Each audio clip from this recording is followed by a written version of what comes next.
राजा के पास एक नौकर था।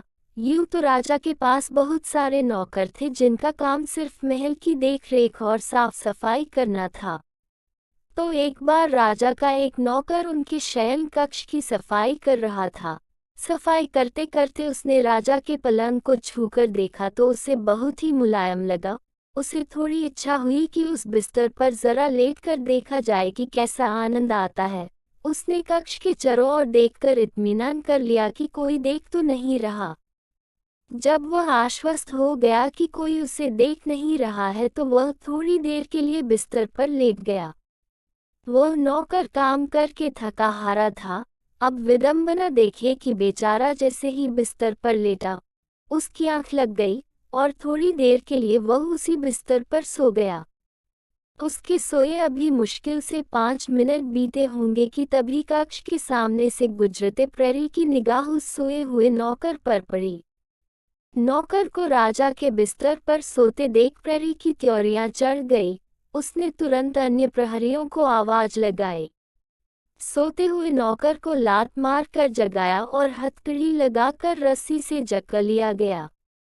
नौकर को पकड़ लेने के पश्चात उसे राजा के दरबार तक खींच के लाया गया। राजा को सारी वस्तुस्थिति बताई गई। उस नौकर की हिमाकत को सुनकर राजा की भवें तन गई। यह घोर अपराध। एक नौकर को यह भी परवाह न रही कि वह राजा के बिस्तर पर सो गया। राजा ने फौरन आदेश दिया, नौकर को उसकी करनी का फल मिलना ही चाहिए। तुरंत इस नौकर को 50 कोड़े भरी सभा में लगाए जाएं। नौकर को बीच सभा में खड़ा किया गया और कोड़े लगने शुरू हो गए। लेकिन हर कोड़ा लगने के बाद नौकर हंसने लगता था। जब 10-12 कोड़े लग चुके थे तब भी नौकर हंसता ही जा रहा था। राजा को यह देखकर अचरज हुआ। राजा ने कहा, ठहरो। सुनते ही कोड़े लगाने वाले रुक गए और चुपचाप खड़े हो गए।